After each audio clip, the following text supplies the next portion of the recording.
వస్తున్నాను. అక్కడే ఉండి వచ్చేస్తున్నాను. ఎస్ఐకి లాస్ట్ ఫోన్ కాల్ మీ దగ్గర నుంచే వెళ్ళింది. మీ అన్నయ్య కేసు విషయంగా మీరు ఆయనకు ప్రెషర్ ఎక్కువ ఇచ్చి ఆయన సూసైడ్ చేసుకునేలా చేశారేమో అని మాకు అనుమానంగా ఉంది.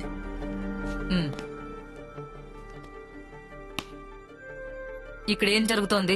ఏం లేదు మేడం, ఇన్స్పెక్టర్ ఆత్మహత్యకు ఈయన కారణం అయి ఉండొచ్చని విచారణ జరుపుతున్నాం. ఈయనే కారణం అయి ఉంటారని మీకెవరు చెప్పారు? దొరికిన ఎవిడెన్స్ లని ఈయనకు సంబంధించినవే మేడం. అందుకని ఒక రూలింగ్ పార్టీ ఎమ్మెల్యేని ఎంక్వైరీ చేస్తారా?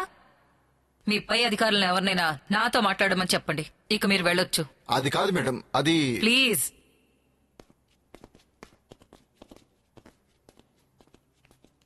ఎందుకు జనా అన్నింట్లో అలా కంగారు పడితే ఎలా? ధ్వజ నీకు అన్నయ్య, కానీ నాకన్నీ ఆయనే.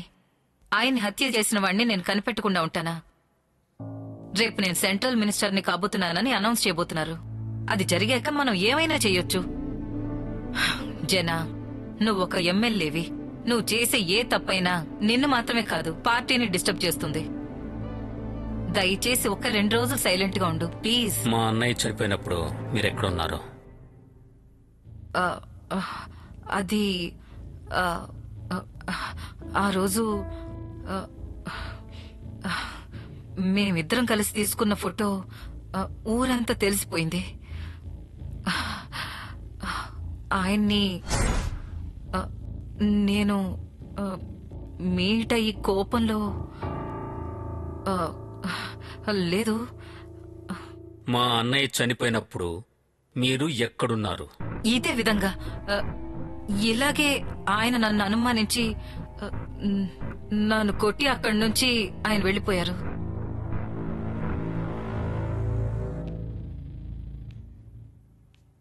మా అన్నయ్య చనిపోయినప్పుడు మీరు ఎక్కడున్నారు? ధ్వజ, నువ్వు వదిన అనుమానిస్తున్నావా? రేయ్, వీడు ధ్వజనా? వీడు ధ్వజనా? గడ్డం పెంచుకున్నంత మాత్రాన ధ్వజ అయిపోడు. నా ధ్వజ నన్ను చూసి ఎప్పుడైనా ఇలా అనుమానించాడా? ధ్వజ ఆ రోజు నాకు ఫోన్ చేసి మీట్ అవుదాం అన్నాడు. నేను ఆ రోజు చాలా టెన్షన్ గా ఉన్నాను, అందుకే వెళ్ళలేదు. ఒకవేళ నేను వెళ్ళుంటే ధ్వజ ప్రాణాలతో ఉండేవాడు. నువ్వు నన్ను ఇలా ప్రశ్నించేవాడివి కాదు. ఆగండి వదినా, నువ్వు చాలా ఓవర్ చేస్తున్నావురా. ఎందుకురా వదిన్ని అనుమానించి అనవసరంగా ఇలా ప్రశ్నిస్తున్నావు? సంబంధం ఉంది. నేను ఇన్స్పెక్టర్ని వెతుకుతూ వెళ్ళాను కదా, అక్కడ వాడు చచ్చిపడున్నాడు. వాడి ఫోన్ తీసి చూస్తే వాడు షణ్ముఖ సుందరంతో చాలా సార్లు మాట్లాడాడు. నేను కొన్ని రోజులు హ్యాపీగా ఉందామని గోవాకి వెళ్ళాను. ఆ ఇన్స్పెక్టర్ ఫోన్ చేసి నువ్వే కోటిని చంపావు, నాకు బాగా తెలుసు, ఆ వీడియోలో ఉన్న వాళ్ళని బెదిరించి అడిగితే నువ్వే చంపావని వాళ్ళు చెప్పారన్నాడు. ఆ వీడియోని ఎవిడెన్స్ గా పెట్టుకుని నన్ను బ్లాక్ మెయిల్ చేసి నా దగ్గర డబ్బులు గుందాలని చూస్తున్నాడు. ఇప్పుడు 10 లక్షలు కావాలని ఫోన్ చేశాడు. అది ఇవ్వడం కోసమే అతనికి ఫోన్ చేశాను. ఆ వీడియో నువ్వు చూసావా? లేదు జనా, మా అమ్మ మీద ఒట్టే చెప్తున్నాను. ధ్వజ హత్యకు నాకు ఎటువంటి సంబంధం లేదు. నేను మనుషుల్ని పంపించింది నిజమే, కానీ వాళ్ళందరినీ ధ్వజ చేత కొట్టేశాడు. నేను చెప్పింది నువ్వు నమ్మకపోతే ఆ రోజు ధ్వజతో రమ్య ఉందిగా అడుగు. రే, నువ్వు వీడి మాటలు నమ్ముతున్నావా? నమ్మాలా లేదా అన్నది త్వరలోనే తెలుస్తుంది. ఇది త్వరగా సాల్వ్ చేసి తీరాలి. సారీ, మీ దగ్గర చాలా దురుసుగా ప్రవర్తించాను. మీరు చెప్పింది కరెక్టే. ఒక ఎమ్మెల్యేగా ఉండి అలా బిహేవ్ చేయడం తప్పు అని నాకు బాగా తెలిసింది. Once again sorry. నీకు అర్థమైంది కదా, అదే చాలు. నువ్వు ధ్వజ తమ్ముడివి. నువ్వు ఒక్కడివి ఉంటే 1000 ఏనుగుల బలం ఉంటుంది. అలాగే నీకేదైనా సహాయం కావాలన్నా నన్ను అడుగు, నేను చేస్తాను. నాకేం అవసరం లేదు. నాకు తెలిసిన వాళ్ళు పని లేక చాలా ఇబ్బంది పడుతున్నారు. మీరు మనసు పెడితే వాళ్ళ జీవితానికి ఒక దారి ఏర్పడుతుంది. అంతే కదా, రమ్మను.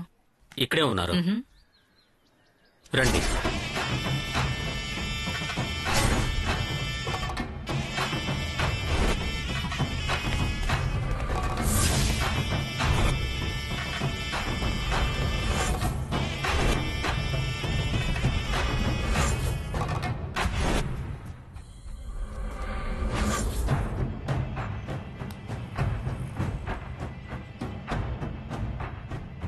ఏంటి మేడం, టెన్షన్గా ఉన్నారు? ఎందుకు మీ చెయ్యి వణుకుతోంది? మీరందరూ వెళ్ళండి. మేడంకి ఈరోజు మైండ్ సరిగ్గా లేదంట. రేపు మాట్లాడదాం. మీరు కూడా వెళ్ళండి. మా అన్నయ్యని చంపింది ఎవరో నాకు తెలియదు.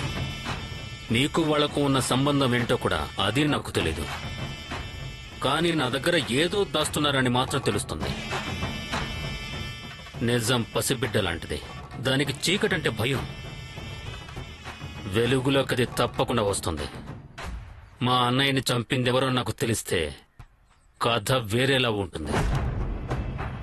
వస్తాను మేడం.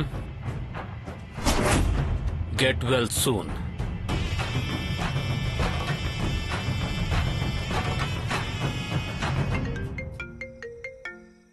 జనా, చెప్పండి. మీ అన్నయ్య హత్యకు సంబంధించి నీ దగ్గర ఒక విషయం దాచింది నిజం. కానీ నువ్వనుకుంటున్నట్టు అంత పెద్ద విషయం ఏం కాదు. రేపు నేను ఫంక్షన్ పూర్తి చేసుకుని ఢిల్లీకి వెళ్లి పదవీ ప్రమాణం పూర్తి చేశాక ఆ విషయం ఏంటో నీ దగ్గర ఎందుకు దాచానో చెప్తాను. మీరు ఎందుకు నా దగ్గర దాచారో అన్నది కూడా నాకు అర్థం కావట్లేదు.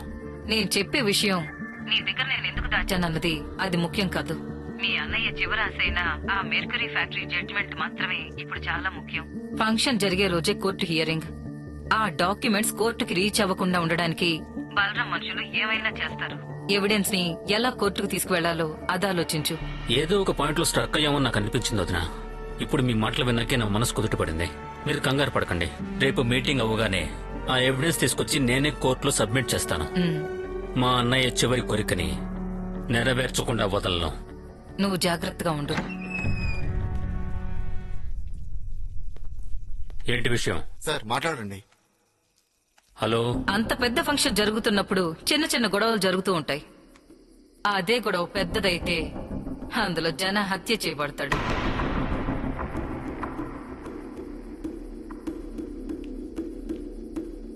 జన ఆ ఫంక్షన్ కు వస్తాడు, కానీ తిరిగి వెళ్ళకూడదు. అది మీ ఇద్దరి బాధ్యత. నాగా, ఈ రమ్య చెప్పినట్టుగానే అన్ని సరిగ్గా జరగాలి. ఈ కేసులో జనా వెనుక ఎవరెవరున్నారో వాళ్ల వెనక మన మనుషులు ఉండాలి. కోర్టు చుట్టూ మన మనుషులు పెట్టు. ఎట్టి పరిస్థితుల్లోనూ ఆ ఫైల్ మాత్రం కోర్టుకి చేరకూడదు.